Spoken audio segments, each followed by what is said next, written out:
Autobot410, Autobot410. What's up, guys? It's Autobot410 coming up with a new video series right here. Recently, well, not really recently, more like about late last year, I think about September, I think. I went to a Disney audition, and I told you guys about this before. I may have put it in my, Facebook or whatever. And I didn't get the part. I wanted to, but I didn't. But one of my new friends that I met at the audition did. Her name is Rachel, and if she's watching this, congratulations, you made it through. She was one of the fellow people that were also there auditioning. She's actually a little bit younger than me. She's still in college. And the people that were scared most about actually being there was me and her. So, in, celebration of that, I decided to make a couple of videos of my experiences as far as Disney and as far as the Disney company. And this is going to be the first one, and since I'm going to go from the beginning, I'm going to talk about my first experience at the Disney stores, starting with the, application process. So I found out that I was going to, have an interview for the Disney store about 5-6 months after I put an application. I know because I was with my ex at the time. I mean, we were still together. After we broke up, it was like about 3 or 4 months after that. They saw me. I mean, because I went to that store normally. I'm a big Disney fan. Hence, I'm sporting the, Donald Duck T-shirt right here. I mean, I'm a big Disney fan. I really can't help it. I mean, it's kind of sick. I have almost all the videos and all that stuff. So, I was in there regularly, and one of the people behind the cashier recognized me and said, "Hey, aren't you the guy that put an application in here a couple months ago?" I said, "Yeah." They said, "Well, why don't we just put you down for an interview?" I said, "Thank you." Yes, while doing backflips outside. But it was just a really, really, good thing for them to do.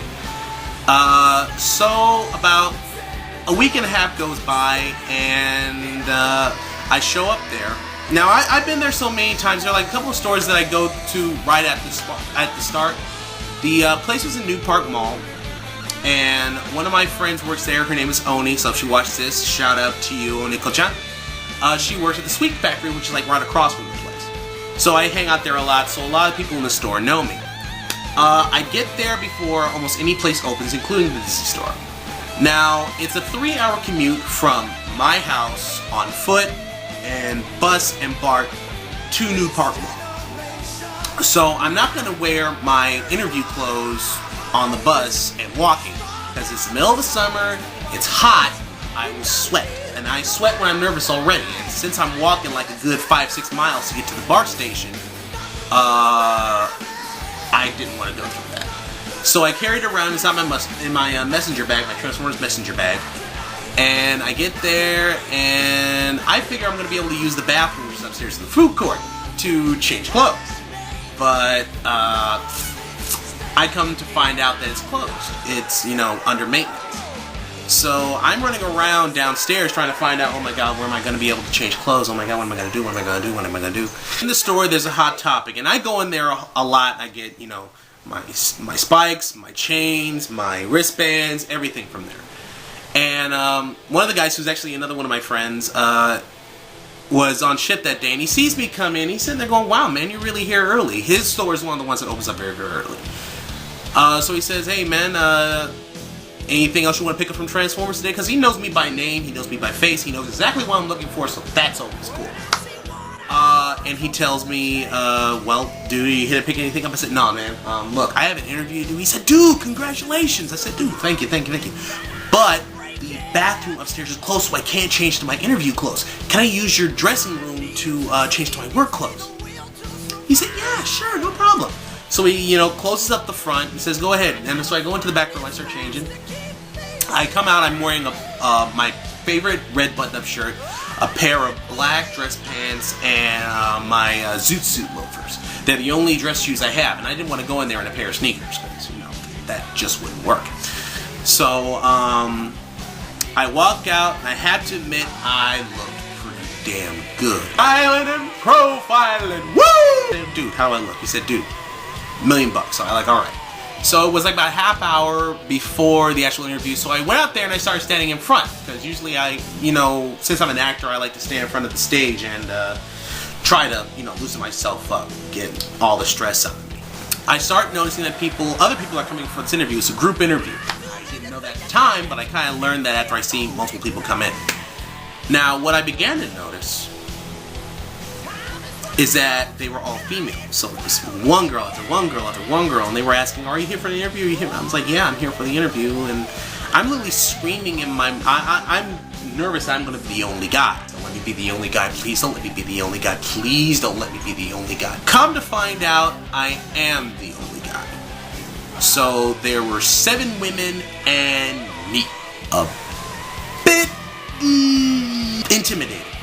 So the manager comes out. Her name is Jessica. She's a peach. So she comes up like, "Okay, is this all the ones that show up? All right, let's go upstairs to the food court. We already have a table already set up." So they take us all up, and they sit us around in a circle, and they give us a sheet of paper, and each of us gives us a different crayon. So I'm already sitting there going, crayon, piece of paper. What am I, 4? Tells us to write down our favorite Disney character and our name.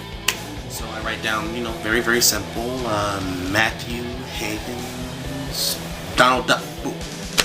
And everyone around the table proceeds to do so. One of the girls, about 5 or 6 seats down from me, stops, and she's sitting there looking at her paper, and, you know, Jessica looks over and says, "Well, what's wrong?" She says, "What's Sleeping Beauty's real name?"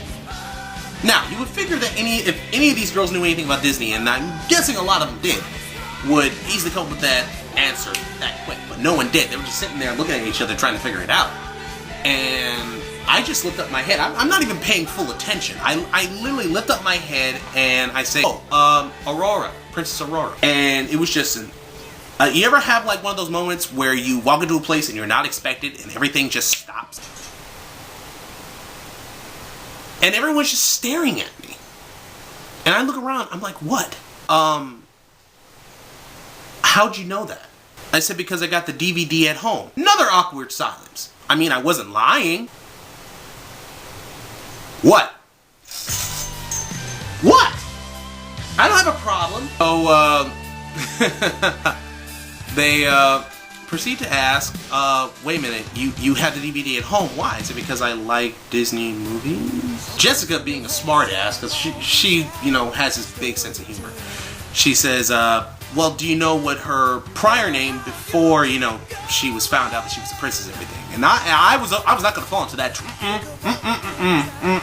And all the girls around the center are sitting there going, "Oh, come on, it's okay." And I'm like, her name is Briar Rose because her lips are the color of the red rose, blah, blah, blah. Everyone's just staring at me completely shocked because I never expected a guy with my looks and my taste in a lot of things, namely movies, dress, and stuff like that. The interview goes on. I make a couple of wisecracks, a couple of jokes, and the interview is on a good point. I feel like I did a good job. So I'm going, "Yeah, that was great. Yeah. So I get back on the bus home, and about midway through my trip, my phone rings. I didn't answer it because I couldn't hear it over the, you know, train. So I get home. My mom's already home because it's like during the summer. And I'm about to head upstairs to change clothes. My mom says, "Hey, Matt, there's someone on the phone for you." For me? It's someone from the Disney store. I'm sitting there going, "Mama, I just left from there." So I pick up the phone. It's Tina, the main manager, and says, "Matt, we really liked your interview. We'd like for you to come in for a second interview." I'm sitting there going, "It's been less than an hour. Shit, I must have made one hell of a good impression." I show up for the second interview. It's with Tina, and when you first see her, you figure she wouldn't have a good sense of humor. You figure she'd be like, you know, straight around, you know, Van Damme. But surprisingly, she wasn't. She walked up and said, you know, "Hi, Matt, how you doing? Why would you like to work for a Disney company?" Blah, blah, blah, blah, blah, blah, and saying all that stuff. She said, "Why do you like, why would you want to work in a Disney store?" I said, "Because I like entertaining people. I'm a big Disney kid. I mean, I'm a really, really big kid.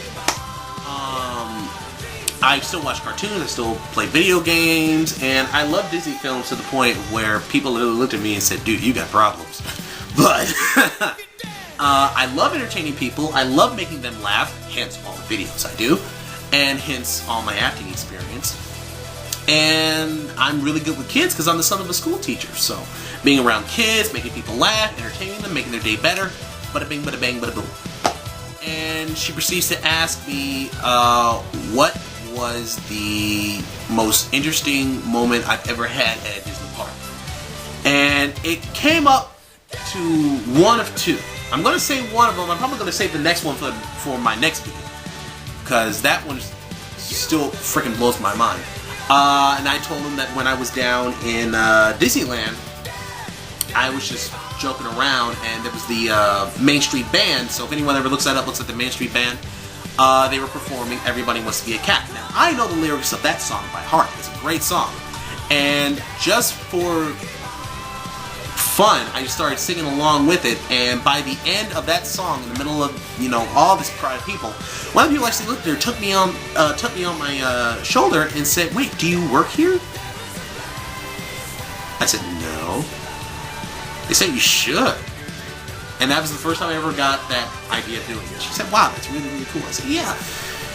And right at like about 20 minutes into the interview, she says, "You got the job." My jaw is on the floor. I have never been in an interview that fast. It had literally been a dream come true. I always wanted to work for the Disney company in any way possible. And to get it just like that, oh my God, I was just doing backflips. I was celebrating. I got the job, I got the job, I got the job. Happy as hell. Wow, it was just crazy. I got my shirt, I got my name badge, and it had that cool freaking Disney patch on the side. I wanted to take that off and just... Oh, when I finally left there, I wanted just to keep that patch. It was so cool.